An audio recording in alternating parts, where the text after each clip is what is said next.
तो जय जिनेन्द्र। सभी से हम चर्चा कर रहे थे 25 बोल की चतुर्भंगी पर, और आज हम चर्चा करेंगे 20वें बोल से। तो चलिए स्क्रीन शेयर कर लेते हैं। वैसे 20वां बोल है कौन सा? 20वां बोल है छह द्रव्य। छह द्रव्य। जब हम धर्म को जानते हैं, समझते हैं या जानने समझने की कोशिश करते हैं, तो हम क्या जानना चाहते हैं, क्या समझना चाहते हैं? अपने भीतर को और अपने बाहर को, है ना? तो अपने भीतर को हम कैसे समझते हैं, हमारे भीतर क्या क्या है? तो हम 9 तत्वों को समझते हैं ना, जीव, अजीव, पुण्य, पाप, आश्रव, संवर, निर्जरा, बंध और मोक्ष। और हमारी ये आत्मा जो है वो किन चीजों से कनेक्टेड है? पुद्गलों से, कर्म से, है ना, पुण्य पाप। ये हमारे जीव के, जो जीव किस प्रकार से उन्हें भोगता है, तो ये हमारे भीतर की बात हो गई। और बाहर हमारे चारों तरफ क्या है? क्या है? ये 6 द्रव्य हैं। इन 6 द्रव्यों के अलावा और कुछ भी नहीं है। एक अनंत अनंत आकाश है, और उस आकाश के अंदर, उस अनंत आकाश के अंदर एक लोक है। लोक यानी एक छींके के समान, बिल्कुल एक कमरे के बीचों बीच अगर आप एक छींका लटका दें, तो वैसा एक लोक है। वो लोक भी क्या है? लोकाकाश है। और उस लोकाकाश के अंदर, उस आकाश के अंदर जो स्थान प्राप्त किया है, वो किसने किया है? देवलोकों ने, नरक के लोगों ने, पृथ्वी लोगों ने। तो ये सब, हम सब जो हैं इसी लोकाकाश के अंदर रहते हैं। इस लोक के अंदर धर्मास्तिकाय, अधर्मास्तिकाय, ये लोकाकाश, ये सारी चीजें हैं। धर्मास्तिकाय क्या है? जितना भी हलन चलन होता है इस लोक के अंदर, जितना भी हलन चलन होता है, वो सब इस धर्मास्तिकाय के कारण होता है। मैं बोल भी रही हूं तो इस धर्मास्तिकाय के कारण। हिलना डुलना, कोई भी हलन चलन जो है, जीव भी गति करके एक स्थान से दूसरी स्थान तक जाता है, तो वो गति कैसे होती है? धर्मास्तिकाय के कारण। अगर धर्मास्तिकाय ना होता तो हलन चलन ही ना होता। इसीलिए तो लास्ट में जब निर्वाण प्राप्त करके और जो जीव सिद्ध हो जाता है, वो बिल्कुल लोकाग्र में जाकर के रुक जाता है। नहीं तो अनंत आकाश में चला जाता। लेकिन वहीं जाकर क्यों रुक जाता है? क्योंकि धर्मास्तिकाय का वर्चस्व सिर्फ सिर्फ इस लोक में है, इस लोक से बाहर नहीं है। और धर्मास्तिकाय का ही ठीक विपरीत तत्व जो है वो है अधर्मास्तिकाय। जितनी भी स्थिरता है वो सारी इस अधर्मास्तिकाय के कारण है। अगर मैं बोल रही हूं तो बोलते ही चली जाऊंगी अगर अधर्मास्तिकाय ना हो। तो जितनी भी गति है वो धर्मास्तिकाय के कारण, और जितनी भी स्थिति है या स्थिरता है वो अधर्मास्तिकाय के कारण। आकाश इस लोक से बाहर भी है, लोक के अंदर भी है। बाहर वाला अलोक आकाश, और लोक के अंदर जितना भी आकाश है वो क्या है? लोकाकाश। लोकाकाश यानी पूरा, जो पूरी स्पेस जिसको हम बोलते हैं, यही आकाश है। जहां हम सब टिके हुए हैं, धरती टिकी हुई है, सब कुछ टिका हुआ है, वो है आकाश। ठीक है। इसके अलावा जो और तत्व हैं वो क्या है? एक है काल। काल यानी समय, और समय की गणना। एक तो है समय। देखिए, समय वैसे तो हर जगह ही चलता रहता है। जो समय पीछे चला गया वो आगे नहीं आएगा। लेकिन समय की गणना या समय में परिवर्तन कहाँ पर होता है? ये होता है हमारे भरत और ऐरावत क्षेत्रों में। यहाँ पर जो नारकी है उसका समय हमेशा एक जैसा रहता है। देवताओं का समय हमेशा एक जैसा, वहां बदलाव नहीं आता। अभी कुछ कभी कुछ, यहाँ बदलाव आता है ना? कैसे बदलाव आता है कि कभी यहाँ पर कर्म भूमि हो जाती है, कभी अकर्म भूमि हो जाती है, पांचवा आरा, चौथा आरा, तीसरा आरा। ये सब हमारे यहाँ पर जो लोग, जो काल में परिवर्तन होता है, काल की गणना इसीलिए हम करते हैं। जहाँ कोई परिवर्तन ही नहीं है वहां गणना करने का क्या तात्पर्य? हालांकि काल तो आगे बढ़ ही रहा है, चाहे वो कहीं भी हो। अगर देवताओं के यहाँ पर भी है तो समय पूर्ण होने पर वो वहां से च्यवन करेंगे, कहीं और जाएंगे। परंतु हाँ, वहां की परिस्थितियां कभी भी परिवर्तित नहीं होती हैं। ठीक है। उसके अलावा पुद्गल आस्तिकाएं। पुद्गल यानी, पुद्गल कौन से होते हैं? जिनके अंदर क्या होते हैं? रंग रूप होता है। ठीक है। तो वो पुद्गल होते हैं। कृष्ण, नील, रक्त, पीत, श्वेत, ये होते हैं रंग। ठीक है। तो एक मिनट, मुझे बीच में स्वयं प्रभा जी दिख गई हैं, मेरी मम्मी। मम्मी जय जिनेन्द्र। तो सबसे पहले प्रणाम करना जरूरी, क्योंकि उन्होंने ही धर्म की शिक्षा दी। चलिए, तो हम आगे बढ़ते हैं। तो इसके बाद हम नेक्स्ट आ जाते हैं जीवास्तिकाय में। ठीक है। जीवास्तिकाय यानी जीव। जीव असंख्य प्रदेशों से बना हुआ जीव होता है। और जीव जो है वो जैसे हमारी आत्मा क्या है, जीव है, ऐसे ही अनंत का एक जीव इस लोक में रहते हैं। ठीक है, तो ये 6 द्रव्य और इन 6 द्रव्यों के अलावा और कोई भी द्रव्य इस लोक में नहीं है। धर्मास्तिकाय गति सहायता, अधर्मास्तिकाय स्थिति सहायता, काल यानी समय, है ना। उसके अलावा पुद्गलास्तिकाय, जीवास्तिकाय और आकाशास्तिकाय जिसके ऊपर सब टिके हुए हैं। ठीक है, तो अब ये जो 6 द्रव्य है ये हमारा 20वां बोल है। अब मैं स्क्रीन शेयर कर लेती हूँ।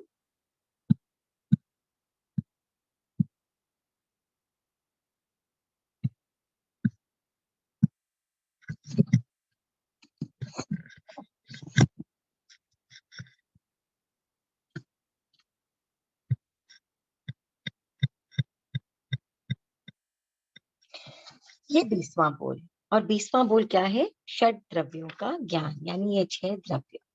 अब इन 6 द्रव्यों का हम एक बार नाम लिख लेते हैं। धर्मास्तिकाय, अधर्मास्तिकाय,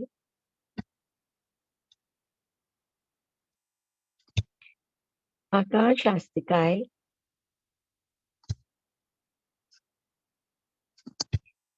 काल, उद्गलास्तिकाय और जीवास्तिकाय। ठीक है ना। ये अस्तिकाय अस्तिकाय अस्तिकाय अस्तिकाय अस्तिकाय क्या चीज है ये अस्तिकाय यानी जो प्रदेशों के समूह से बने होते हैं वो अस्तिकाय। काल में कोई प्रदेशों का समूह नहीं होता, सिर्फ एक फॉर्मल, एक औपचारिक द्रव्य है। काल नामक कोई चीज थोड़ी है, कोई वस्तु नहीं है। ये सिर्फ वो समय है जो बीतता चला जा रहा है, इसीलिए ये कोई प्रदेशों का समूह नहीं है। इसीलिए यहाँ पर कालास्तिकाय बोल के कुछ भी नहीं होता है। तो हमारा द्रव्य कौन सा है इन 6 द्रव्यों में से, हम नेचुरली जीव हैं तो हमारा जीव द्रव्य। कौन सा द्रव्य अजीव और कौन सा द्रव्य जीव, धर्मास्तिकाय, अधर्मास्तिकाय, आकाशास्तिकाय, काल, पुद्गलास्तिकाय, ये सब के सब अजीव हैं। केवल एक जीवास्तिकाय यानी जो आत्मा है हमारी वो जीव है। तो 5 अजीव और केवल जीवास्तिकाय जीव है। ठीक है, सबसे कम किस द्रव्य, कौन सा द्रव्य, कौन से द्रव्य होते हैं, धर्मास्तिकाय, अधर्मास्तिकाय और आकाशास्तिकाय। और सबसे अधिक कौन सा, काल। वो काल अनंत अनंत अनंत काल जो बीत चुका, और वो काल जो ये काल क्या है, अनंत है, अनंत अनंत अनंत अनंत अनंत, नेवर एंडिंग काल है। तो सबसे अधिक क्या हो गया, काल। इसके अलावा जो किस कर्म का उदय, तो उदय कोई भी नहीं है, पारिणामिक भाव। पारिणामिक भाव यानी परिणामतः धर्मास्तिकाय धर्मास्तिकाय, अधर्मास्तिकाय, हर चीज, हर जो भी कुछ है इस लोक में आलोक में, सब परिणाम स्वरूप है ना। जीव जीव है, अजीव अजीव है, पुद्गल पुद्गल है, धर्मास्तिकाय धर्म, ये सब पारिणामिक भाव है। किसी कर्म का उदय क्षोभम कुछ भी नहीं है, जो चीज जैसी है वैसी है, और ये परिणामतः है। तो ये हो गए 6 द्रव्य।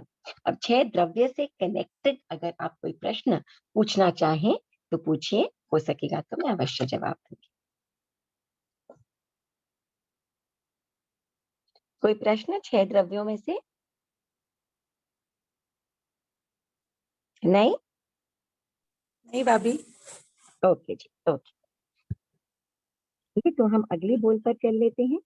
21वां 21वां बोल है राशि 2। दो ही प्रकार की राशियां हैं, जीव राशि और अजीव राशि, है ना। इस संपूर्ण लोक आलोक में सिर्फ 2 राशियां हैं, या तो जीव राशि या अजीव राशि। जीव राशि कौन से क्या होते हैं, जिनके अंदर स्पंदन होता है, जिनके अंदर सुख दुख का अनुभव होता है, जो जीवन मरण करते हैं, वो जीव है ना। यानी कि हमारी आत्मा, हम जीव हैं। और इसके अलावा बाकी सब कुछ अजीब है, सब कुछ अजीब है। या लोकाकाश अजीब, ये लोकाकाश आपके चारों तरफ की वस्तुएं, सब कुछ अजीब है। तो केवल 2 ही राशियां हैं, जीव अजीब। इनके अलावा कोई तीसरी राशि आपके चारों तरफ या उसके भी चारों तरफ नहीं है। तो राशि 2 हमारी राशि कौन सी, हम जीव राशि के अंतर्गत आते हैं। तो हमारी राशि कौन सी, जीव राशि। ठीक है, राशि जीव या अजीब, जो जीव हैं वो जीव राशि और जो अजीव हैं वो अजीव राशि के अंतर्गत आते हैं। किस राशि के जीव कम और किस राशि के जीव अधिक? हालांकि जीव भी अनंत अनंत अनंत है, लेकिन फिर भी अजीव से कम है, क्योंकि पुद्गल उससे भी अनंत गुना अधिक है। तो और अनंत लोकाकाश है, काल भी अनंत है, सब चीज अनंत है। सो कम कौन से हैं? जीव, और अधिक कौन सा है? अजीव। अब ये जो कोई चीज जीव है या अजीव है, ये किस कर्म का उदय या क्षय या क्षयोक्षम? किसी भी कर्म का नहीं। जो जीव है वो स्वभावतः जीव है, और जो अजीव है वो स्वभावतः अजीव है। ये केवल परिणाम स्वरूप कोई चीज जीव है और कोई अजीव है। यहाँ कोई कर्मों का ऐसा नहीं है कि कोई बुरे कर्म किए थे इसलिए कोई चीज अजीब है, नहीं, ऐसा कुछ नहीं है। परिणाम स्वरूप कुछ अजीब है और कोई चीज जीव है। ठीक है, तो ये हो गया राशि 2। राशि में अगर कोई प्रश्न हो राशि से रिलेटेड तो आप पूछ सकते हैं। हाँ, संस्कृति से मेरे को एक क्वेश्चन पूछना था। जी, काल के दो पॉइंट्स होते हैं, व्यवहार काल और निश्चय काल, दोनों में डिफरेंस क्या है? देखिए एक चीज ये है कि जैसे मैंने आपको बताया कि वास्तव में क्या है कि काल तो काल है ना, काल है समय जो सब हम्म, जगह के लिए है ना। समय हम्म, क्या है? हर जगह के लिए सेम है ना। समय तो हम्म, बीतता ही जा रहा है। अगर हम देवताओं की भी बात लेते हैं, नारकियों की भी बात लेते हैं, या महाविद्य क्षेत्र की भी काल लेते की बात लेते हैं, तो क्या वहां पर काल व्यतीत नहीं हो रहा है? काल तो वहां भी व्यतीत हो रहा है। हम्म, लेकिन काल में जैसे काल के हिसाब से जिस स्थान में परिवर्तन होता है वो एक अलग बात है। तो परिवर्तन कहाँ हो रहा है? हमारे यहाँ भरत एरवत क्षेत्रों में। जैसे महाविद्य क्षेत्र में हमेशा चौथे आर्य जैसा समय रहता है, या देवताओं के हमेशा पहला देवलोक जैसा रहेगा। केवल देवता आते हैं, नए देवता अपना जीवन फिर पूरा कंप्लीट करते हैं, फिर चले जाते हैं। लेकिन वहां समय में कोई परिवर्तन नहीं आता, काल में परिवर्तन नहीं आता वहां पर। तो परिवर्तनशील समय कहाँ पर है? भरत एरवत क्षेत्रों में। ठीक है तो ना। वो तो निश्चय वहां काल। मतलब दिन रात भी नहीं होते हैं क्या? दिन रात नहीं है, तो जहाँ सूर्य चंद्र होंगे वहां दिन रात होंगे ना, तो वहां पर हम्म। नहीं है। तो ये जितना भी है ये सब मनुष्य लोग हमारे इधर है यहाँ पर। और इसके अलावा जो बाकी देवता नारक इत्यादि, हालांकि वास्तव में देखा जाए स्थूल रूप में तो काल तो सभी जगह परिवर्तित हो रहा है। अगर नहीं होता तो जो नरक में होते वो नरक में ही रह जाते, जो स्वर्ग में होते वो स्वर्ग में ही, देवलोक में ही रह जाते। तो जो काल का परिवर्तन इसी क्यों नहीं होता है? क्योंकि आप देखेंगे मनुष्य लोक के अंदर जो सूर्य चंद्र इत्यादि हैं, ज्योतिष देव हैं, उनमें वो परिभ्रमणशील है, और वहां पर क्या है? इसके बाहर परिभ्रमणशील नहीं है। इसके अलावा देवताओं में यानी कि देवलोकों में और नारकियों में तो है ही नहीं। वहां जो आभा होती है वो किसकी होती है? वो रत्नों इत्यादि की होती है। इसके अलावा वहां नारकी में तो ये भी नहीं है। तो वहां पर जो भी देखा जा सकता है या जो भी वो एहसास करते हैं वो अपने अवधि ज्ञान या विभंग ज्ञान से करते हैं। तो तो ढाई। वास्तव काल जो है वो तो चेंज हो ही रहा है, लेकिन अगर एक्चुअल परिवर्तन हम देखें तो वहीं जहां पर सूर्य चंद्र ग्रह नक्षत्र तारा गतिमान है, और वो है मनुष्य क्षेत्र में, भारत एवं क्षेत्रों में। ठीक है। तो ये 2.5 दिन के बाद में कोई भी चीज ऐसे खराब होना या ये उद्गल जैसे गलना सड़ना ये सब कुछ नहीं होता ना 2.5 दिन के बाहर? नहीं, पुद्गल जो गलते सड़ते हैं वो तो देवताओं और के भी नहीं सड़ते हैं। ये तो हमारा जो औदारिक शरीर है ना, उसमें हो हाँ, रही है ये सारी चीजें, है ना। यहाँ हाँ, पर है गलन मिलन स्वभाव जो सारा, वो तो पुद्गल का स्वभाव है, वो होगा ही उसके अंदर। वो तो बात नहीं है कि वो चेंज वो होता 2.5 दिन रहता है, के वो एक बाहर अलग ही बात है। लेकिन हम जो मतलब। सड़ने गलने की बात कर रहे हैं ना, ये हाँ, वहां हाँ, पर है। जैसे हाँ कोई भी चीज है ये इसीलिए हो रही है क्योंकि ये वहां पर है जहां पर ये सारी चीजें चलायमान है, गतिमान है। हाँ, हाँ। ठीक है ना। तो 2.5 दिन के बाद ये सब कुछ नहीं होगा? हाँ, ये सब चीजें नहीं होनी चाहिए। ठीक है। तो चलिए अब फिर हम आगे बढ़ते हैं। नेक्स्ट है हमारा श्रावक के 12 व्रत। अब श्रावक के जो 12 व्रत हैं वो कौन से हो गए? अहिंसा, सत्य, अस्तेय, ब्रह्मचर्य, अपरिग्रह, दिक परिमाण, भोगोपभोग परिमाण, अनर्थ दंड विरमण, सामायिक, देशावकाशिक, औषधोपवास और यथासम विभाग। ये श्रावक के 12 व्रत हैं जिनसे आप सभी परिचित होंगे। हम क्योंकि श्रावक हैं, व्यवहार में हम श्रावक ही हैं, तो हमारे पास कौन से व्रत हैं? 12 के 12 व्रत हैं।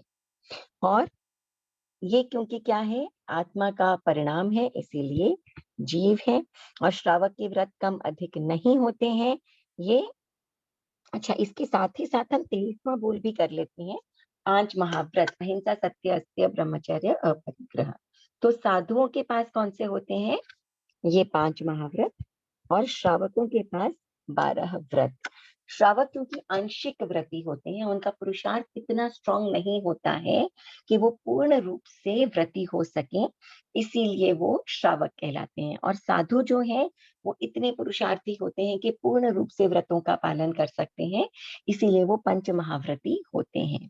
अब श्रावक का जो लेवल है वो कोई भी लेवल हो सकता है, 1% श्रावक भी हो सकता है, 99% श्रावक भी हो सकता है, लेकिन वो फिर भी श्रावक ही होगा। जब तक वो पूर्णव्रती नहीं होता, वो श्रावक ही कहलाएगा। आनंद श्रावक जैसा श्रावक भी श्रावक ही था। क्यों? क्योंकि वो पंच महाव्रत धारी नहीं था। ठीक है। अब ये दोनों ही जीव हैं, चाहे वो पंच महाव्रत हो, चाहे वो श्रावक के 12 व्रत हो, क्योंकि ये आत्मा के परिणाम है। और कम अधिक ना तो श्रावक के व्रत हो सकते हैं और ना ही पंच महाव्रत हो सकते हैं। कम अधिक नहीं होते। ठीक है ना, कोई सा कम और कोई सा अधिक नहीं। भगवान ने कहा अहिंसा परमो धर्म। अगर जीव अहिंसक है तो ऑटोमेटिकली सत्य, अस्तेय, ब्रह्मचर्य और अपरिग्रह जो है वो उसका हिस्सा बन जाते हैं। तो कम अधिक नहीं होते व्रतों में, एक व्रत से दूसरा व्रत ऑटोमेटिकली कनेक्टेड होता है। इसके बाद हम आ जाते हैं उदय में। तो ऑब्वियसली जो व्रत हैं वो तो किसी चीज को छोड़ने से, वो उदय नहीं, वो कर्मों के क्षयोपशम, क्षय या उपशम से ही होता है। तो जब तक, जहां तक हम श्रावक की बात करते हैं, वहां पर चारित्र मोह का क्षयोपशम एक भाव है, और जब हम साधुओं की बात करते हैं तो यहाँ पर चारित्र मोह कर्म का उपशम, क्षय और क्षयोपशम भाव है। उपशम, क्षय और क्षयोपशम भाव कैसे है यहाँ पर कि जब छठे से लेकर के और 10वें गुण स्थान की हम बात करते हैं तो वहां पर क्षयोपशम भाव है। 11वां गुण स्थान कौन सा है? उपशांत मोह गुण स्थान। तो वहां पर उपशम भाव है, और 12वें गुण स्थान से मोहनीय कर्म टूट जाता है। उसके बाद 13वें गुण स्थान के फर्स्ट समय में ही, पहले समय में ही बाकी 3 घाती कर्मों का क्षय हो जाता है। इसीलिए 11वें, 12वें, 13वें और 14वें गुण स्थान में क्षयिक भाव है। तो 10वें गुण स्थान तक क्षोपशम भाव, चाहे वो साधु हो या श्रावक, 11वें गुण स्थान में उपशम भाव, और 12वें, 13वें, 14वें गुण स्थान में क्षयिक भाव। तो ये जो है वो श्रावक के 12 व्रत और 5 महाव्रत। ठीक है। ये जीव होता है क्या? व्रत जीव होते हैं क्या? हाँ, जीव व्रत होते हैं। जीव हो गए ना, क्योंकि आत्मा के परिणाम जो भी होंगे वो जीव है। हम्म, ठीक है ना। हाँ। नेक्स्ट हम आ जाते हैं भांगा 49। भांगा, भांगा यानी क्या है? जब हम व्रत करते हैं, है ना, तो कई प्रकार से व्रत कर सकते हैं ना, मन, वचन और काया। मन, वचन और काया। ठीक है। मन, वचन, काया से हम करने का, कराने का और अनुमोदन करने का त्याग कर सकते हैं। ठीक है। मानिए आपने सिर्फ शरीर से त्याग किया, तो आपके यहाँ पर इनको हम कहते हैं योग, मन, वचन, काया को, और इनको हम कहते हैं करण, क्रिया। है ना, करना, कराना, अनुमोदन करना, 3 प्रकार की क्रियाएं हैं।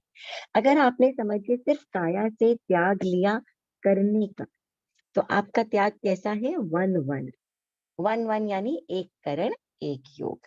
हमने शरीर से कोई पापकारी कार्य, कोई पर्टिकुलर पापकारी कार्य करने का त्याग किया, तो ये 1-1 है। अगर आपने ऐसा कुछ किया कि शरीर से ना करूं और ना कराऊं, है ना, कि ना तो मुझे पेस्ट कंट्रोल खुद करना है, ना किसी और से करवाना है शरीर से। ठीक है। तो ये क्या हो गया आपका? 1-2, है ना। करूँ नहीं, कराऊं नहीं, एक्चुअली इसको मुझे यहाँ लिखना चाहिए था, मैं इसे यहाँ शिफ्ट कर देती हूँ। मन से, वचन से, काया से। मैं 1 मिनट इसे यहाँ शिफ्ट कर देती हूँ।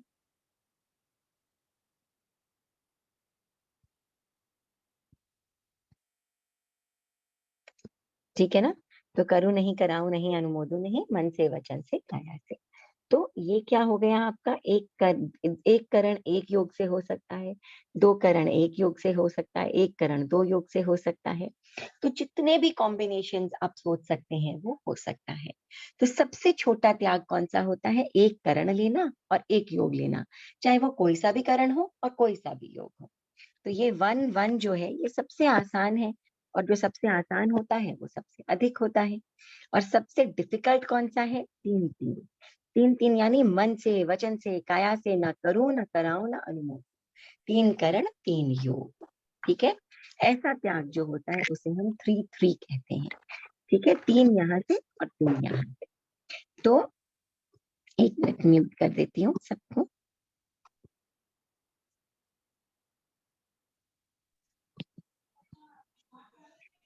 फिर से अनम्यूट हो रहा है बार बार, किसका हो रहा है? पुष्पा जी आपका हो रहा है बार बार अनम्यूट। ओके, तो ये हो गए 3 करण 3 योग।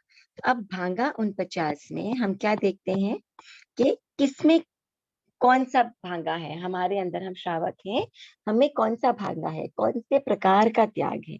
तो ये तो जिसने जैसा त्याग लिया उसके अनुसार है। किसी ने 1 1 का त्याग लिया हो सकता है, किसी ने 1 2 का, किसी ने 1 3 का। जिसने जैसा त्याग लिया उसके अनुसार उसके अंदर भांगा होता है। और ये भी आत्मा के परिणाम है, का परिणाम है, इसलिए जीव है। और सबसे कम 3 3, करूं नहीं, कराऊं नहीं, अनुमोदू नहीं, मन से भी, वचन से भी और काया से भी।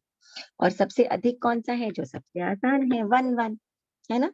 मानिए कोई भी चीज आपने शरीर से, यानी अपने मुंह से आपने रसगुल्ला खाने का त्याग कर दिया है, लेकिन आपने जो है वो कराने का, अनुमोदन करने का, ये तो बहुत छोटी सी चीज मैंने बता दी। और आपने मन से नहीं किया, मन से इच्छा भी होती है, वाणी से भी आप बोलते हैं कि जैसे ही त्याग पूरा होगा मैं सबसे पहले रसगुल्ला खाऊंगी।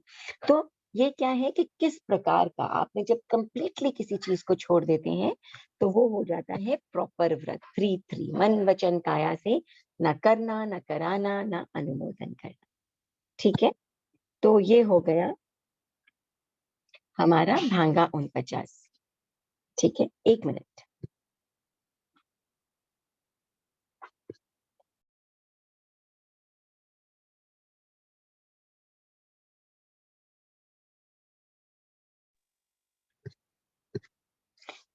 हाँ जी, सॉरी। तो चलिए, ये हो गए हमारे कम और अधिक। और अब ये संस्कृति जी, त्याग, 1 मिनट में ये कंप्लीट संस्कृति कर लूं फिर आप हाँ, प्रश्न ठीक पूछिएगा, कंप्लीट कर ठीक है। लेती हूँ। हाँ ठीक। और ये जो भांगा है, ये मोह कर्म का क्षयोक्षम भाव। क्षयोक्षम भाव क्यों? क्योंकि ये श्रावकों में होता है ना, आंशिक व्रत तो श्रावकों में ही हो सकते हैं। तो ये क्योंकि श्रावकों में होता है इसीलिए क्षयोक्षम भाव।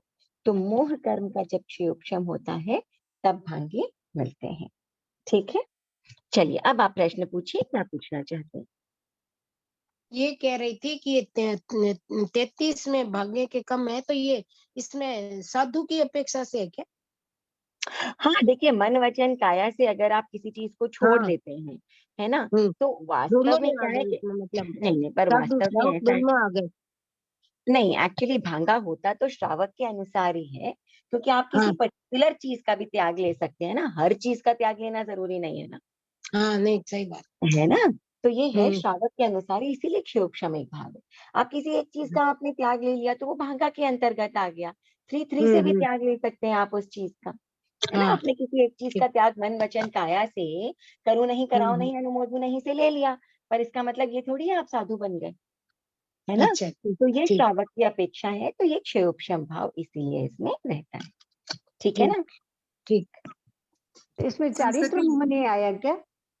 हाँ, ये हमेशा चारित्र मोहनी है। देखिए, अच्छा ये ठीक। जितने भी त्याग आते हैं ना हमारे, जो हम्म भी 2 चीजें हैं ना, मोहनीय कर्म, ये मोहनीय कर्म को समझना हमें बहुत इंपॉर्टेंट है। इसके 2 भी, हम्म दर्शन मोहनीय और चारित्र मोहनीय। हमारे अंदर जितनी भी धारणाएं होती है, सही धारणा, गलत धारणा, मिश्र धारणा, ये इस दर्शन मोहनीय कर्म का जब क्षयोक्षम होता है या क्षय होता है या उपशम होता है तब आती है धारणा। ठीक है ना। हम्म हमारा जो हम्म कॉन्सेप्ट होता है वो इसके कारण आता है। और ये जो त्याग जितने भी आते हैं हमारे अंदर, है ना, व्यवहार में जब कोई चीज हमारे आ जाती है, एक है किसी चीज को जानना और एक है किसी चीज को समझना। जानने और समझने में बहुत फर्क होता है, ठीक है ना। जब वास्तव में कोई चीज आपके भीतर उतर जाएगी तो आप उसी के अनुसार उसका अनुसरण करेंगे आप, नहीं तो केवल आपको नॉलेज हुई है, आपके भीतर वो चीज उतरी नहीं है। हम जानते हैं झूठ बोलना गलत है, लेकिन फिर भी न जाने कितनी बार दिन में झूठ बोल देते हैं या नहीं बोलते हैं। तो यानी जानने के बाद भी हम उसे पूरी तरह से उतार नहीं पाए हैं, इजंट इट। तो ये चीज त्याग कब होता है, जब वो चीज गहरे आपके भीतर उतर जाती है, तब क्या होता है, जो गलत है वो छूटने लग जाता है ऑटोमेटिकली। यही वो टाइम है जब, ये क्या है, चरित्र की उज्ज्वलता। चरित्र की उज्ज्वलता कब आती है, जब वो चीज आपके अंदर गहरे उतर जाती है, त्याग हो जाता है, और त्याग होने के साथ साथ ही कर्म छूटने लग जाते हैं ऑटोमेटिकली। छूटेंगे विजातीय तत्व रुकेंगे कैसे, और छूटेंगे तो उज्ज्वलता आ जाती है, यही चरित्र की उज्ज्वलता है। इसीलिए तो हम बोलते हैं त्याग और उससे होने वाली आत्मा की आंशिक उज्ज्वलता ही निर्जरा है ना। तो कोई चीज जब आपको ज्ञान, हर चीज ऐसे कोई भी चीज थोपी हुई नहीं है, हर चीज ऑटोमेटिकली अंडरस्टूड।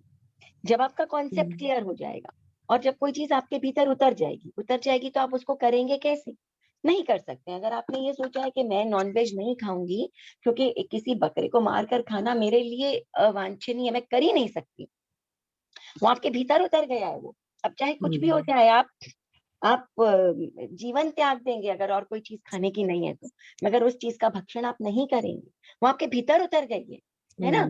लेकिन सत्य आपके भीतर इतना नहीं उतरा है। कई बार मौके आते हैं हम असत्य वाचन कर देते हैं। एग्जैजरेट करके बोलना तो बहुत आसान है, बढ़ा चढ़ा करके चीज को बताना, ये भी तो असत्य ही है, क्योंकि ये भीतर हमारे नहीं उतरा है जितना कि वो उतर चुका है कि मैं मांस भक्षण नहीं करूँ। तो जब कोई चीज भीतर उतर जाती है तो ऑटोमेटिकली छूट जाती है। रात में 3 बजे भी उठा करके आपको कोई कह दे कि ऐसा करो तो आप नहीं करोगे, क्योंकि आपके भीतर गहरे उतरी हुई है, वहां त्याग आ जाता है। और ये त्याग आया, इस त्याग के साथ में ही निर्जरा, निर्जरा के साथ में ही कर्म जैसे ही छूटते हैं वैसे वैसे ही उज्ज्वलता हो जाती है। उज्ज्वलता यही चरित्र की उज्ज्वलता है। तो मोहनीय कर्म में एक है दर्शन, यानी कॉन्सेप्ट क्लियर होना, और दूसरा है व्यवहार में व्यवहार में उसका आना, ये त्याग, छूट पूर्ण जाना, रूप से आना, हमसे एकदम विलग पूर्ण हो रूप जाना, हमसे अलग हो जाना, ये चरित्र है। से। तो त्याग जहां भी होगा, चाहे वो श्रावक का हो या चाहे वो साधु का हो या किसी भी प्रकार का हो, त्याग हमेशा चारित्र मोहनीय कर्म के उपशम क्षय या क्षय उपशम से ही होगा, ठीक है ना। संस्कृति जी, जी ये जो सामायिक अपने करते हैं तो उसमें तो 2 करण 3 योग का, जैसे सावध्य योग का त्याग करते हैं, जी तो ये 3 योग में तो फिर वो मन तो भटकता है ना, तो दोष होता है क्या वो? और इससे तो वो 3 करण अनुमोदन वाला खुला रहे तो वो ज्यादा इजी नहीं देखिए, होता है? एक्चुअली अगर आप देखें तो दोष बोल के कुछ भी नहीं होता है, देयर इज नथिंग कॉल्ड दोष, ठीक है ना। हम 2 करण और 3 योग से हमने ये मन में ठाना है कि हम इस 48 मिनट तक या इस एक मुहूर्त तक हम सावध्य योग का, पापकारी वृत्तियों का सेवन हम नहीं करेंगे, चाहे वो मन से हो, वचन से हो या शरीर से हो। हम ऐसा कुछ सोचेंगे नहीं, हम ऐसा कुछ बोलेंगे नहीं, या हम ऐसा कुछ करेंगे नहीं। लेकिन उसके बाद भी क्या होता है, सेवन हो जाता है। आप प्रश्न पूछ के वापस म्यूट कर लीजिए ताकि ना आप सुन भी पाए प्रॉपर्ली,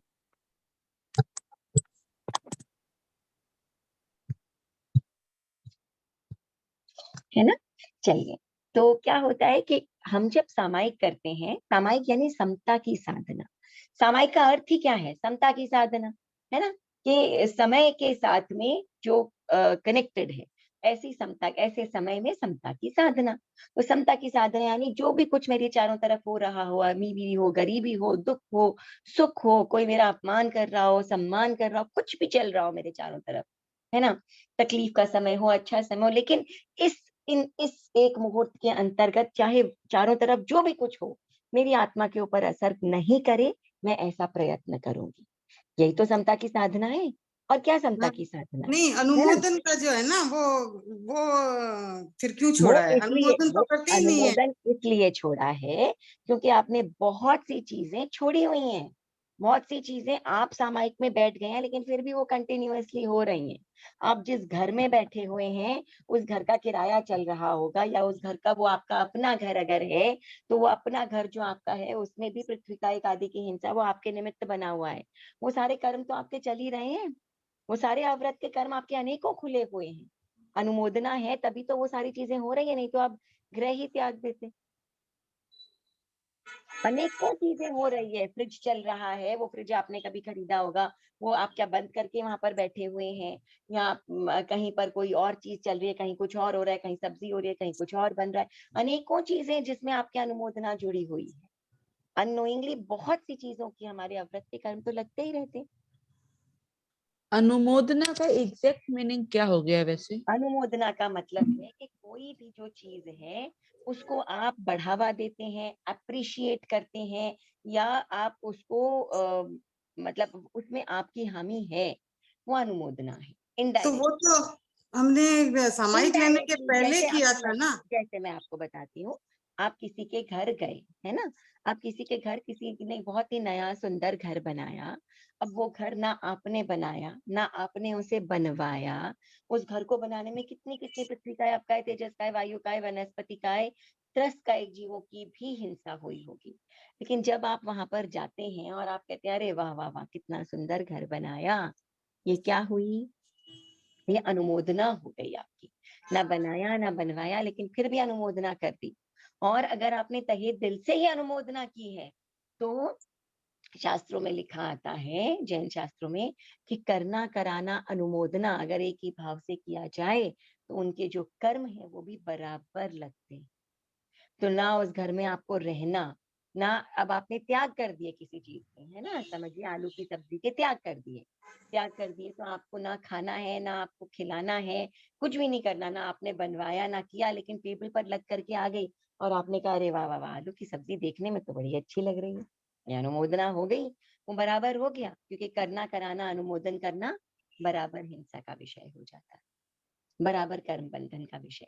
तो इसीलिए अनुमोदना हम क्योंकि सामायिक में जब बैठे हैं ना, समय गर्भित है ये जो चीज है हमारी, और चारों तरफ हमारे अनेकों अव्रत के कर्म हमारे खुले हुए हैं, अनुमोदना चल रही है हमारी हर चीज में, हमने त्याग थोड़ी किया है चीजों का, और अनेकों चीजें चल रही है। आपके बैंक में बैंक अकाउंट भी चल रहा है, तो बैंक में जो आपका बैंक अकाउंट चल रहा है वो भी कैसे चल रहा है आपका, कि आपने जो पैसे लगाए हैं उसका ब्याज आ रहा है, उसके एवज में आपका पैसा कहीं पर किसी को आपने दिया हुआ है, वहां किस प्रकार का बिजनेस हो रहा है, क्या हो रहा है, सबसे आप कनेक्टेड हो जाते हैं।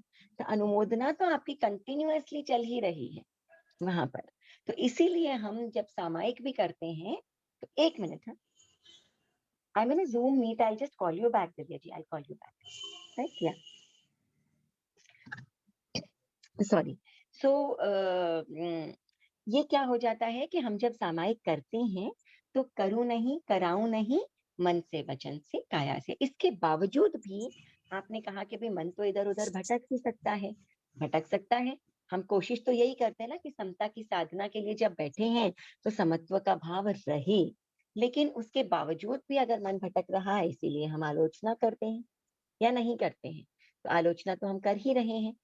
मेन बात यह है कि जब भगवान समता की साधना करते थे तो वो केवल ध्यान में लीन रहते थे, उनका इधर उधर भटकाव नहीं होता था। हम जब समता की साधना करते हैं तो चंचल प्राणी है, हमारे उतना बड़ा पुरुषार्थ या उतनी बड़ी आप कह सकते हैं पुण्याई भी उस समय नहीं है हमारी, तो हम क्या करते हैं, अपने आप को इन्वॉल्व करते हैं, कभी ढाल में हम अपना ध्यान केंद्रित करने की कोशिश करते हैं अन्य वस्तुओं में, ताकि हमारी पापमय जो प्रवृत्तियां हैं उनके अंदर हमारा ध्यान है वो ना लगे। तो इसीलिए हम कभी स्वाध्याय करते हैं, तो कभी हम ढाल गाते हैं, कभी कुछ और करते हैं, ताकि अपापकारी कुछ कुछ ऐसे क्रियाएं हमसे होती रहे जिससे कि पापकारी वृत्तियों से हम दूर रहें। बिल्कुल आंख बंद करके बैठ जाएंगे तो फिर वही वही चीजें ध्यान में आएंगी, मन में आएंगी, तो हम अपने आप को डिस्ट्रैक्ट भी तो कर रहे हैं सावध्य प्रवृत्तियों से अलग होने की।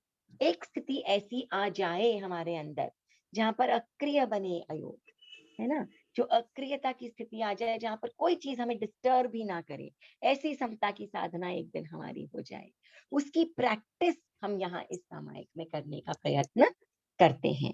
तो ये 2 करण 3 योग की सामायिक हमारी होती है। एक बार ठीक वो है? एक बार वो जयंत प्रज्ञा जी श्रमणी जी का वो सुन रही थी, तो उसमें वो किसी ने प्रश्न किया था कि पंखा चला के बैठते हैं तो दोष लगता है क्या? तो उन्होंने कहा था कि आप सामायिक से पहले अगर चलाते हो तो पहले तो आप खुले हो, तो चला लिया, सामायिक में नहीं चलाना है। तो वैसे ही हम लोग पहले का जो है वो तो सारा, वो तो सब पहले का हो गया ना, जो जैसे आप फ्रिज का बोले या और कोई भी वो तो सब। इसीलिए तो अनुमोदना तो चली रही है ना। अगर वो पंखा भी आपने चलाया है सामायिक से पहले, तो वो पंखा जो चलाया है उसमें जो जीव हिंसा हो रही है वो तो हो ही रही है ना। आप उस हाँ पंखे को बंद भी करेंगे तो जितने जीव उत्पन्न थे वो मरेंगे। वहां पर भी हिंसा होती है, पंखा चलाने से भी हिंसा, लाइट बंद करने से भी वो अग्निकाय के जीव मर जाते हैं, वहां पर भी हिंसा। हिंसा तो आपके चारों तरफ है ही, क्योंकि आपने हिंसा का पूर्णतया त्याग ही नहीं लिया है। हम साधु थोड़ी है, हम तो श्रावक है ना। तो हमारे 2 करण 3 योग से ही चल रही है अनुमोदना, हमारी अनेकों प्रकार से चल रही है। ठीक है ना? साधु के सब त्याग 3 करण अब 3 योग समझिए वो से पंखा होते हैं। पहले से ही चल रहा है, आप बैठ गए हैं, अब अभी चल रहा है, उसके पहले भी कई जगह आपने वो पंखा लगवाया है, कोई और ही उसको, कितने प्रकार से आपकी अनुमोदना चल रही है। इसीलिए हम 2 करण 3 योग से सामायिक करते हैं। ठीक है ना? साधु के सब त्याग 3 करण 3 योग से ही होते हैं ना। साधु के तो त्याग है ही ना, पूर्ण त्यागी है साधु ने, हर रूप से उन्होंने हिंसा का त्याग लिया है। हालांकि वो भी प्रतिक्रमण करते हैं। क्यों प्रतिक्रमण करते हैं साधु भी? क्योंकि उनसे भी जाने अनजाने द्रव्य हिंसा हो जाती है। क्योंकि जीव है ना, जब तक हम संसार में हैं तब तक हम तभी तो हम संसार को छोड़ना चाहते हैं, वरना तो साधु बन गए, काम हो गया, इसके बाद हमें कोई टेंशन ही नहीं होनी चाहिए। लेकिन उसके बाद भी कर्मों का क्षय, तब 8 कर्मों का क्षय होगा, तब जीव मुक्त होगा, तब किसी और की कंप्लीट हिंसा से वो बच पाए, है ना? अच्छा, मैंने म्यूट कर दिया, कुछ पूछ रहे थे आप? अगर लाइट चल रही है और आप बंद कर देते हैं, जब फैन चल रहा है बंद कर देते हैं, तो आपकी आवाज प्रॉपर्ली नहीं आ रही है, बहुत गूंज की आ रही है आवाज। संस्कृति जी, कोई लाइट जी। चल रही है या लाइट चल रहा है और अपने अगर बंद कर देते हैं तो उसका दोष अपने को लगता है। बंद देखिए, करने से अगर आप कोई भी चीज देखिए, एक्चुअली ऐसा होता है ना कि जहां पर भी हिंसा है वहां पर कर्मों का बंधन है। ये दोष अदोष ये सब चीजें आप मत सोचिए, है ना, इतना ज्यादा। आप ये देखिए, जहां पर भी हिंसा है वहां कर्मों का बंधन है। आपने किसी भी दूसरे जीव को, प्राणी को आपने कष्ट दिया, तो वहां पर आपके कर्मों का बंधन हो जाता है, जाने भी से भी हो जाता है, अनजाने से भी हो जाता है। ठीक है ना? तो अब क्या है कि समझिए कोई लाइट जलाई आपने, तो लाइट जलाई तो कितने कितने अग्निकायिक जीव हैं वो उत्पन्न होते हैं, है ना? अच्छा, इसके बाद में आपने जब वायु का एक जीवों के कांटेक्ट में आता है तो वायु का एक जीवों की हिंसा होती है। अब आप उसको बंद करते हैं तो अग्नि का एक जीवों की हिंसा होती है। तो हम तो हिंसा में पग पग में रत है ही हम। ठीक है? तो आप ये सोचिए कि हमें सामायिक में हम समता की साधना करें। बहुत नहीं, ज्यादा सामायिक में द्रव्य, नहीं, ऑर्डिनरी लाइफ में पूछ रहे हैं, जैसे चल रही है तो बंद करने में ज्यादा दोष है या चालू रखने दे उसमें ज्यादा दोष है? देखिए आपके भाव जितने निकृष्ट है ना उतने ज्यादा दोष है। ठीक है? तो आप ये सोचते हैं कि अरे वाह, मैंने तो इतनी लाइट जला ली, मेरा इतना सुंदर घर, क्या लाइट का कलर है और ऐसा, और आप ध्यान भी नहीं रखते हैं, है ना, कि भाई ये लाइट जलती जा रही है, कितने कितने अग्निकायिक जीव उत्पन्न होते जा रहे हैं। इसे हम कहते हैं केयरलेसनेस। इससे ज्यादा कर्मों का बंधन होता है। एक आप सोचते हैं कि भाई अंधेरा हो गया, मुझे तो लाइट जलाना पड़ रहा है, क्या करूं, मेरा स्वाध्याय नहीं होगा, मेरा काम नहीं होगा, मेरा काम अटकता है, तो वहां पर कर्मों का बंध कम होगा। तो आप ये हमेशा ध्यान रखिए, जैन धर्म भाव प्रधान है, द्रव्य प्रधान नहीं है। और हमने क्या किया है ना, हर चीज में दोष दोष दोष, इसमें दोष कम, इसमें दोष ज्यादा, हमने उसे द्रव्य प्रधान बना दिया। भगवान ने सदा कहा है भाव प्रधान है जैन धर्म, बहुत ज्यादा द्रव्यों में मत उलझिए, भावों का की विशुद्धि रखिए, तो कर्मों का बंधन हमेशा कम होगा। ठीक है ना? थैंक यू जी, चलिए नेक्स्ट हम एक प्रश्न मेरा है संस्कृति जी। जी एक जी प्रश्न मेरा है, जैसे जी आपने भी कहा कि 3 करण 3 योग त्याग लेना, तो हम लोग जो ये मांस सेवन का त्याग लेते हैं वो तो हमारा 3 करण 3 योग से हो सकता है ना?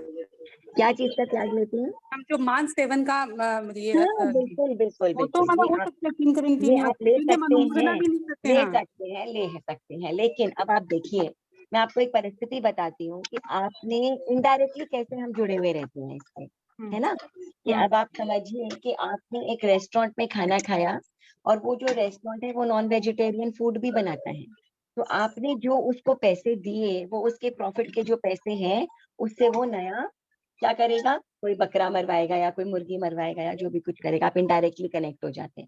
ये भी छोड़िए, और भी इनडायरेक्टली आप कैसे कनेक्ट होते हैं, हम जो भी चीज का हम लेन देन वगैरह करते हैं ना, खरीद फरोख्त इत्यादि, तो उसमें जो भी हम जिसको पेमेंट वगैरह करते हैं हमने तो अपने रीजन से किए, लेकिन वो कहाँ कैसे यूटिलाइज हो रहा है। तभी तो हम कहते हैं ना कि जब तक हम सांसारिक जीव हैं तो हमारे पोषण के लिए या किसी हमारे अपनों के पोषण के लिए हम जो भी काम करते हैं वो हिंसा से भरा हुआ होता है, और वो उसमें मांस वाला भी इंक्लूड हो सकता है।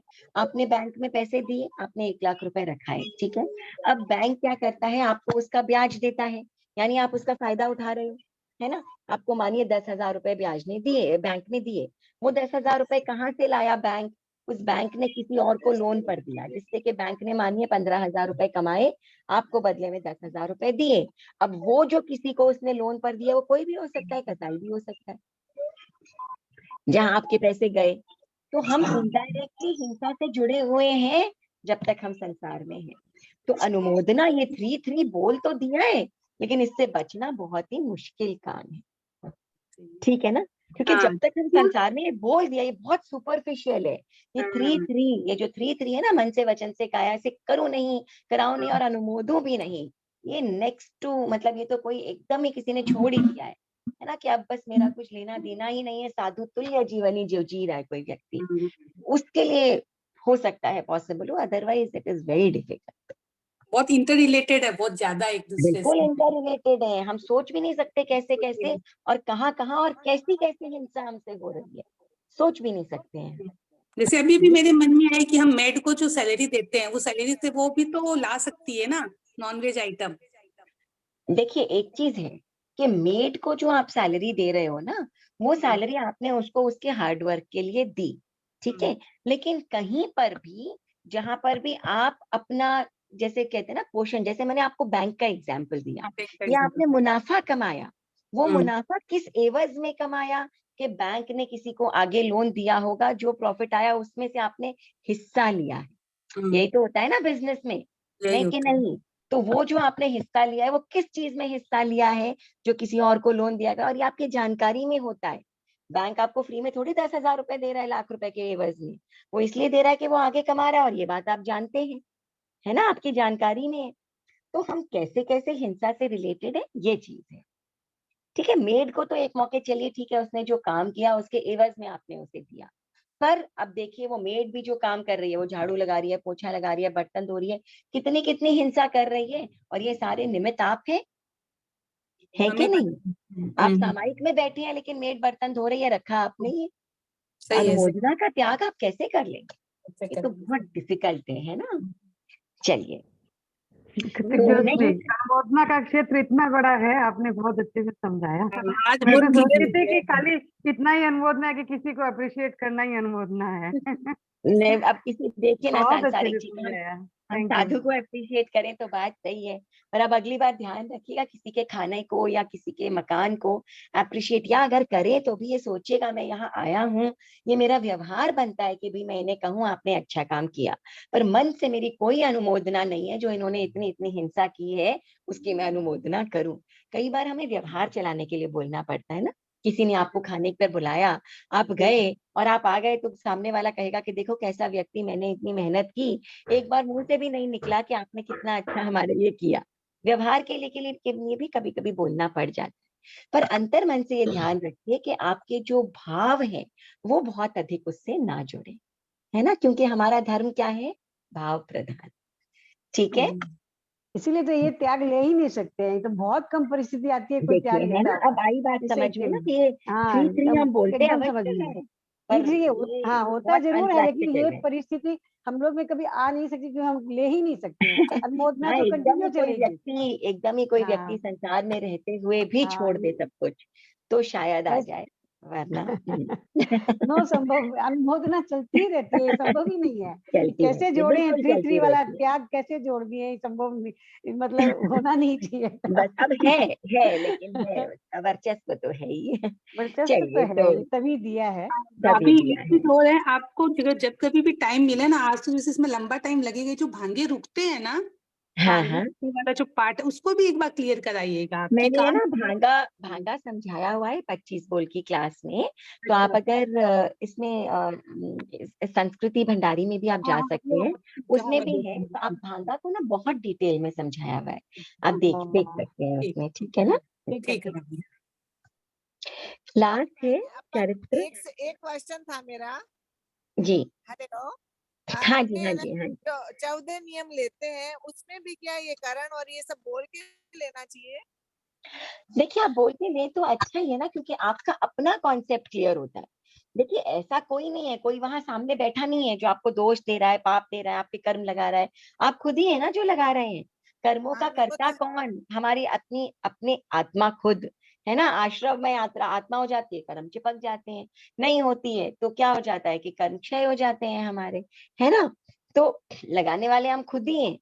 ये कोई एक्स्ट्रा आदमी कोई नहीं है जो आकर हमारे दोष लगा रहा है हमारे ऊपर, या कर्म बांध रहा है हमारे। तो ये हम अपना ही कॉन्सेप्ट क्लियर कर रहे हैं। जब हम किसी चीज को बोल बोल करके करते हैं ना, तो हम अपना कॉन्सेप्ट क्लियर कर रहे होते हैं कि हाँ मैंने ऐसे ऐसे ऐसे पाप नहीं किए, ठीक है ना। ऐसे ऐसे पाप मुझे नहीं करना है, ऐसा ऐसा त्याग मैंने लिया है।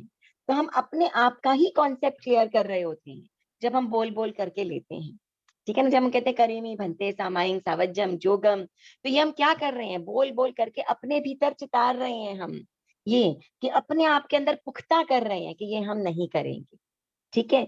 नहीं बोल करके भी अगर आपके अंदर पहले से सॉलिड स्ट्रांग है कि हम ये नहीं करना है, अब मत बोलिए, ठीक है ना। हर चीज को प्रैक्टिकली समझिए। आप देखिए भगवान ने क्या किया था जब भगवान ने घर छोड़ा था। भगवान ने इस प्रकार की कोई ये जो करते हैं ना त्याग याग, भगवान स्वयं त्यागमय थे। यही हमें भी बनना है। एक एक चीज पर अगर हम अटकेंगे ना तो हम प्रॉपर त्याग कभी नहीं कर पाएंगे। हम अपने ही अंदर पुख्ता कर रहे हैं। करेमी भन्ते सामायिक सावज्जम जोगम, हम समता की साधना करते हुए सावध्य योगों का त्याग कर रहे हैं, अंदर चितार रहे हैं। अगर नहीं चितारे तो क्या आपकी समता की साधना नहीं हो सकती? फिर भी हो सकती है। हो सकता है जो व्यक्ति सामायिक चितार कर बैठा है उसमें फिर भी समता की साधना नहीं है, और आप ऐसे ही बैठे हैं, आप में समता की साधना है। उससे अधिक कितना निर्जला का स्रोत आप में। हाँ ये जरूर है कि आपने वहां पर त्याग लिया, यहाँ पर नहीं लिया, पर त्याग तो पालने से होता है ना, बोलने से थोड़ी होता है। ठीक है ना। तो अगर वो समता की साधना लेके बैठा है, बोला है, त्याग अंदर कहा है, फिर भी नहीं है त्यागमय प्रवृत्ति, और एक व्यक्ति ने नहीं कहा उसकी त्यागमय प्रवृत्ति है, तो ये देखिए ये भाव प्रधानता हर जगह हमारी आ जाती है। तो आप 14 नियम लेते समय बोले, बहुत अच्छी बात है, भीतर चितार रहे हैं आप, ठीक है ना। चलिए नेक्स्ट हमारा हो गया चारित्र 5। 5 प्रकार के चारित्र साधु पालन करते हैं। कौन सा? सामायिक छेदोपस्थापनीय परिहार विशुद्धि सूक्ष्म संपराय और यथाख्यात चारित्र। इनमें से देश चारित्र नहीं है, साधुओं का चारित्र इन 5 चारित्र के अंतर्गत नहीं आते। लेकिन फिर भी हम श्रावक हैं, हम आंशिक व्रती हैं, तो हमने सिर्फ कह दिया कि हमारे अंदर देश चारित्र है। वैसे ये देश चारित्र इन 5 चारित्रों के अंतर्गत नहीं आता, ठीक है। जो साधु इस समय हमारे सामने हैं उनके अंदर कौन से साधु हैं, वे कौन सा चारित्र है? सामायिक और छेदोपस्थापनीय। सामायिक यानी पंच महाव्रतों को धारण करना, और उन्हीं पंच महाव्रतों को डिटेल में एक एक एक एक चीज को डिटेल में धारण करना छेदोपस्थापनीय चारित्र। देखिए जब हम कहते हैं कि 4 गति 84 लाख जीव योनि से बारंबार क्षमा याचना करते हैं, अगर जाने अनजाने कोई किसी भी रूप में हमने उनका मन दुखाया हो या उनकी हिंसा की हो, ये हो गया क्या? एकदम एक साथ वो लेना, अपने आलोचना करना। दूसरा हमने इर्यापथिक सूत्र कहा कि भाई उनको हिलाने में डुलाने में, अगर वो डर गए हों, अगर वो ऐसा हो गया हो, एक एक चीज को हम डिटेल में करते हैं कि नहीं करते? बिल्कुल वैसे ही पंच महाव्रत धारण करना और उसको एक एक चीज को खोल खोल करके डिटेल में धारण करना, ये हो गया छेदोपस्थापनीय चारित्र। तो अभी हमारे इस 5वें आर्य में भरत क्षेत्र में जो साधु हमें दिखते हैं वो सामायिक और छेदोपस्थापनीय चरित्र वाले होते हैं। ठीक है, आत्मा का परिणाम, इसीलिए ये भी जीव होते हैं। ठीक है, सबसे कम कौन सा? सूक्ष्म संपराय चारित्र। सूक्ष्म संपराय चारित्र यानी 10वां गुण स्थान। जब कोई जीव 10वें गुण स्थान तक पहुंचता है, इतने छोटे समय के लिए पहुंचता है कि बस पहुंचा और चला गया, तो इस ठहराव नहीं है वहां पर, है ना। तो ये जो सूक्ष्म संपराय वाला चारित्र है, ये क्या है? सबसे कम होता है। और सबसे अधिक ये सामायिक चारित्र, क्योंकि जो महाविद्य क्षेत्र इत्यादि है वहां पर ये जो है सामायिक चारित्र वहां पर भी चलता है, सामायिक चारित्र हमारा यहाँ पर भी चलता है। इसीलिए सबसे अधिक सामायिक और सबसे कम सूक्ष्म संपराय चारित्र। ठीक है, इसके बाद आ जाते हैं उदय में। तो चारित्र का होना, कोई उदय, कर्मों का उदय तो हो नहीं सकता है, वो तो कर्म का उपशम क्षय और क्षयोपशम भाव है। और चारित्र अपने आप में त्याग की परिभाषा है, पूर्ण त्याग की परिभाषा। तो जहाँ त्याग वहां चारित्र मोहनीय कर्म। तो चारित्र मोहनीय कर्म का उपशम, क्षय और क्षयोपशम जहाँ पर होता है वहां पर क्या है? ये 5 चारित्र उपलब्ध होते हैं। ठीक है, तो ये हो गए हमारे 25 बोल की चतुर्भंगियां। अब हम ये, आज मैं आपको पीडीएफ फॉरवर्ड कर देती हूँ।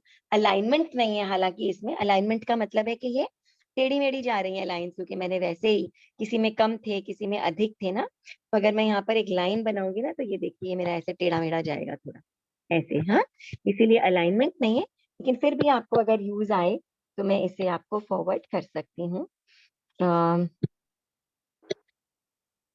ये पीडीएफ में आपको भेज देती हूँ।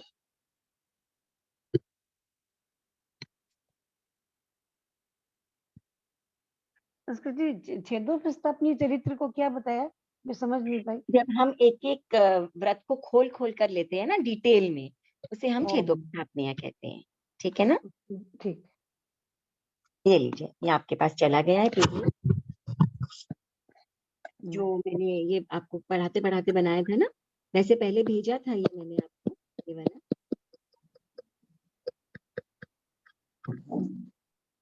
भेजा था ना एक, कहीं होगा ऊपर। नहीं इसका तो नहीं हाँ, भेजा वो था। आपने हाथ से हाँ, बनाया जो था वो हाथ से भेजा बना था। के भेजा था ना हाँ आपका? हाँ, भेजा था। मैंने ये नहीं देखा। ये देखिए, हाँ ये वाला हाँ है ना? ये, हाँ ये भेजा था ना? ये वाला एक बार वापस भेज दीजिए ना भाभी, मैं बाद में जुड़ी हूँ ना ग्रुप में। मैं वापस जो भेज देती हूँ, ये लीजिए। इसमें ज्यादा क्लियर समझ में आ रहा है। सामायिक और छेदोपस्थापनीय चरित्र को लिया गया था, क्या लाइन डाली चरित्र हुई को है ना, लिया? इसीलिए। चलिए मैं वापस आती हूँ एक बार, स्क्रीन शेयर कर लेती हूँ। मैं स्क्रीन शेयरिंग स्टॉप कर देती हूँ। उपशम और क्षयोपशम तीनों का एक एक्सप्लेन कर दीजिए। अरे संगीता, मैं 1 मिनट म्यूट कर देती हूँ, फिर आप एक एक करके पूछिए, नहीं तो किसी की भी आवाज सुनाई नहीं देगी। क्षय उपशम और क्षयोपशम इन तीनों को डिस्क्राइब कर दीजिए ना, डिफरेंस तीनों के। क्षय उपशम और क्षयोपशम, अच्छा ठीक है। देखिए क्या होता है कि जो क्षयोपशम है ना, कोई भी कर्म का जो उदय होता है ना, तो जितना जितना उदय हटता है उतना उतना क्षयोपशम होता है ना। कि जैसे समझिए कि हमारे ज्ञानावर्णीय कर्म लगे हुए हैं, यानी कि हमारे ज्ञान के ऊपर पर्दा पड़ा हुआ है। ठीक है, तो जितना पर्दा पड़ा हुआ है उसे हम कहते हैं उदय। तभी तो ज्ञान नहीं है, कर्म का उदय है, इसीलिए ज्ञान नहीं है। तो जितना पर्दा पड़ा हुआ है ज्ञान के ऊपर, वो क्या है? उदय। और जितना जितना पर्दा खिसक गया, हट गया, जितना खुल गया, है ना, वो क्या हो गया? क्षयोपशम। तो उदय और क्षयोपशम बिल्कुल उल्टे, है ना। जितना पर्दा हमेशा के लिए हट गया उसे हम कहते हैं क्षय, है ना। और उपशम क्या चीज है? उपशम का अर्थ है कि वास्तव में हमें लगता है कि हमेशा के लिए हट गया है, परंतु वो एक्चुअली पूरी तरह से हटा नहीं है, वो वापस भी ढका जा सकता है। तो अगर हम बहुत लेम भाषा में समझने की कोशिश करें तो ये उदय, क्षयोपशम, क्षय और उपशम है। जैसे कि 11वें गुणस्थान में क्या होता है? 11वें गुणस्थान में ऐसा लगता है कि मोह खत्म हो गया बिल्कुल ही, है ना। अगर आप 11वें और 12वें गुणस्थान के एहसास को देखेंगे तो आपको बिल्कुल सेम लगेगा, है ना। 12वें गुण स्थान में भी क्या है, बिल्कुल भी नहीं है मोहनीय कर्म, और 11वें गुण स्थान में भी नहीं है मोहनीय कर्म, दोनों में नहीं है, मोह का एहसास है ही नहीं, क्रोध मान माया लोभ, लोभ का एहसास है ही नहीं, लेकिन एक जगह फिनिश हो चुका है और एक जगह दब चुका है, ठीक है ना, टोटल दब चुका है, तो वहां भी एहसास नहीं है, और यहाँ पर भी क्या है कि खत्म हो गया, इसलिए बिल्कुल एहसास नहीं है। तो अगर आप वो जो एक उस समय जो एक परिणाम है आत्मा के, बिल्कुल सेम है दोनों में, कोई एहसास नहीं है उस लोभ कर्म का, लेकिन एक जगह समाप्त हो चुका है इसलिए नहीं है, एक जगह टोटली दब चुका है इसलिए नहीं है। ये तो उपशम और क्षय का फर्क है, ठीक है। अब क्षयोपशम का क्या फर्क है कि जितना जितना पर्दा ढका वो उदय, और जितना जितना पार्शियली उठ सकता है ना, पूरा हट जाएगा तब तो वो क्षय हो जाएगा। तो पार्शियली जितना जितना हटा वो क्षयोपशम है। तो जैसे कि हम ज्ञान को ही लेते हैं, तो जितना जितना ज्ञान के ऊपर पर्दा गिरा हुआ है वो उदय है ज्ञानावरणीय कर्म का, और जितना जितना हटा हुआ है वो क्षयोपशम है, जिससे कि हमें मीनू এখানে আমি ক্লাস নিচ্ছি, তুমি আসছো আমার রিকর্ডিং এর উপরে। कोई बात नहीं, कोई बात नहीं, तुम ना उधर में कर लो, हाँ ठीक, कोई बात, उधर से कर लो, हाँ, ठीक है ठीक है, कोई बात। তুমি শুনবে তো, তুমি শোনো, বসে শুনবে তুমি, दूसरा कुछ काम है, अच्छा सॉरी। अच्छा चलिए, तो हाँ क्या बोल रही थी, मैं कंफ्यूज हो गई। तो हाँ ये था कि हाँ, तो क्षयोपशम क्या है कि जितना जितना जो हमारा उदय है ना, उसके ऊपर से जितना जितना उस पर्दे को हटाते हैं उतना उतना हमारा क्षयोपशम हो जाता है, ठीक है। इन शॉर्ट में हम ये कहते हैं कि हमारे कर्मों का हल्कापन हो गया ना, कि तभी तो हम पढ़ कर्मों पा का रहे हैं, हल्कापन होगा, वही तो कर्मों का हल्कापन है ना, हल्कापन हो गया जितना हमारा। जितना ढका हुआ वो कर्मों का भारीपन, जैसे हम अभी जितना कहते हैं ना जितना कि हटा हाँ हुआ, हमारे कर्मों का भी ज्ञानावरण का क्षयोपशम है, तभी हम आपकी क्लास लेने बैठे हैं। अगर ये क्षयोपशम जी नहीं होता तो हम आपकी क्लास लेने भी यहाँ पे आपके सामने भी उपस्थित नहीं होते। बिल्कुल बिल्कुल बिल्कुल वही बिल्कुल। चीज होती है। अच्छा बाकी मुझे एक क्वेश्चन था कि जैसे ठीक है, सामायिक चैत्र को, सामायिक को चैत्र में लिया, क्षेत्रोपस्थापनी को लिया, पर्याय विशुद्धि भी समझ में आ गया कि जब उस समय वो साधना करते हैं तो उस समय जो उनकी चारित्र आता है वो पर्याय विशुद्धि है। यथाखात्र भी समझ में आ गया कि पीछे की 4 गुणस्थान जो होते हैं वो यथाखात की है। सूक्ष्म संप्रदाय को चैत्र में क्यों लिया? सूक्ष्म संप्रदाय को चरित्र में क्यों लिया? सूक्ष्म संप्रदाय, देखिए चारित्र का मतलब क्या है, साधु, साधु जो पालते हैं वो चारित्र हैं, है ना। अब किस समय साधु कौन सी परिस्थिति में होते हैं, ठीक है ना। अगर साधुओं ने सिर्फ पंच महाव्रत धारण किया है तो वो कौन सा हो गया, सामायिक चारित्र। अगर उसी को डिटेल में धारण किया है तो उस समय जो साधु का चारित्र है उसे हम कह देते हैं क्षेत्रोपस्थापनीय चारित्र। एक परिहार विशुद्धि नामक तपस्या होती है, अगर साधु उस समय परिहार विशुद्धि नामक तपस्या को धारण किया होता है उन्होंने, तो उस समय वो परिहार विशुद्धि वाले चारित्र वाले धारक साधु हो गए।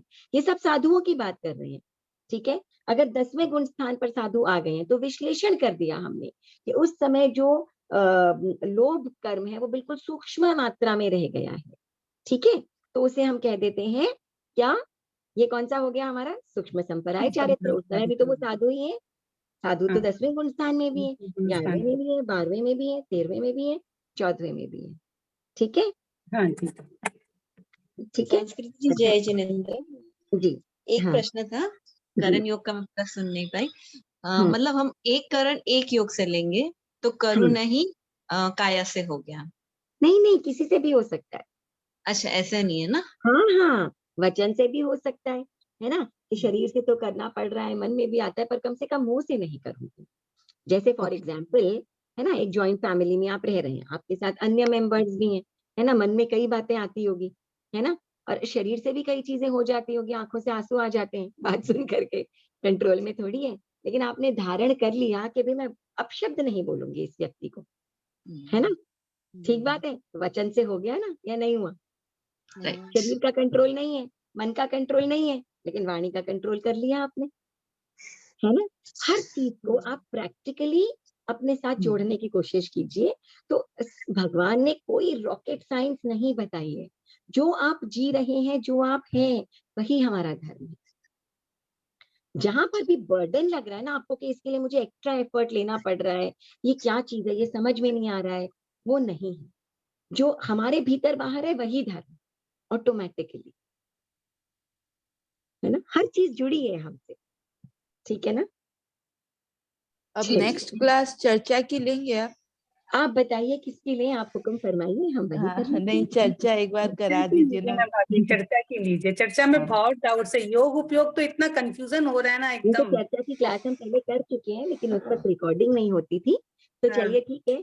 प्रतिक्रमण के लिए भी किसी ने आपने किसी ने नहीं, कहा था। प्रतिक्रमण की भी जरूरी है भाभी, प्रतिक्रमण भी जरूरी है, लेकिन चर्चा जैसे अभी कि हम लोग अभी तत्व ज्ञान में है ना, अभी उसके कंसेप्ट में चलिए है, ठीक है, वैसे भी चतुर्भंगी और चर्चा काफी रिलेटेड भी है, रिलेटेड है, तो हम चर्चा कर लेते हैं, चर्चा ठीक है, कर। तो वो चर्चा कंप्लीट कर लेते हैं, ठीक है। चलिए, तो मुलाकात करते हैं कृतज्ञोस्मि। अगले हफ्ते। Thank you so much. Thank you so much. ठीक है। Thank you, me. Thank you, बहुत Saraswati. आभार। Thank you. Thank you.